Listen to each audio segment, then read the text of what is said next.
Hörmətli qonaqlar, dəyərli iştirakçılar, hər birinizi salamlıyorum. Teşekkür ederim ki bugün bizimle birlikdəsiniz. Bu günləri biz məhz İmmobiliar Şəhər Salma Forumunun 3-cü il çərçivəsində tədbirimizi artıq Gələcək Qadınların Cəmiyyətdə Qayıdış İctimai Birliyi olaraq özəlliklə şəhər və ikinci şans görünməyənlərin səsi adlı sərgi ilə, xüsusi bir sərgi ilə başlamaq istəyirik. Belə ki, arkamızda gördüğünüz el işləri Cacık müəssisəsində vəkillarımızın hazırladığı el işlərdir. Xanımlarımızın və eyni zamanda bəylərimizin Naxçıvanlar və təşkilatı gətirdiyimiz biz də bu esnaf Naxçıvandan gələn vəkil və xanımların el işləridir. İcazənizlə istəyirəm indi yanıma bizim ictimai birliyimizin ən fəal panellərindən biri olan İskəndərov Nicatı davet edim. Çok sağ olun ki bugün ben panel moderator seçmesine. Benim yapım nəzərə alıb və təzminlə belə bir irtifak göstərdiyiniz üçün çox təşəkkür edirəm. Çünki bu mövzu mənim üçün çox önəmlidir. Thank you everyone for coming today and choosing me as moderator of this panel. Because like, considering my age, giving me trusting me with this responsibility, it means so much to me because this topic, the imprisoned women and also their kids are very important. So, artıq birdən çox öteyim. Mən azadlığa çıxmış, keçmiş yeniyyətlə məhsullarla işləyirəm. Onlarla görüşürəm, söhbət edirəm və macardığım qədər dəstək olmağa çalışıram.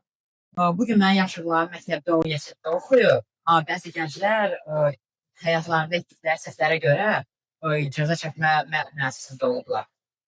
Mən çalışıram ki, gənclər başa salım ki, onların həyatlarında etdikləri səhvlərə görə o səhvlər böyük bir problemə dönməməli.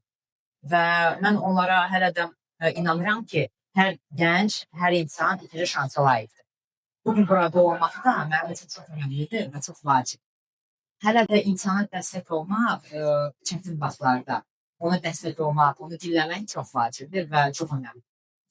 For more than 1 year, I have been working with juvenile inmates in correctional facilities. I join activities with them, experience it with them, and try to support them as much as I can. Today, many young people of my age are sitting in schools and classrooms, but some teenagers are sitting in correctional facilities because of the mistakes they made in their lives. I always try to help young people around me understand that mistakes in their lives should not turn into big tragedies. And I hope, I even believe that every young person deserves a second chance. So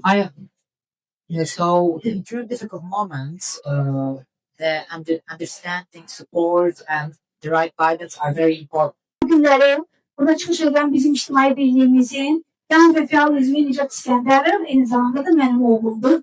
Ve buna olarak onu bugünkü buradaki çıkışından da ilk zibitinden de duydum Nicat təəssüratlarım. Belə debüt verməyə ancaq 14 yaşında, hələ 15 yaş olmamışam. Belə baxsaq, mən burada ən gənc moderatoram.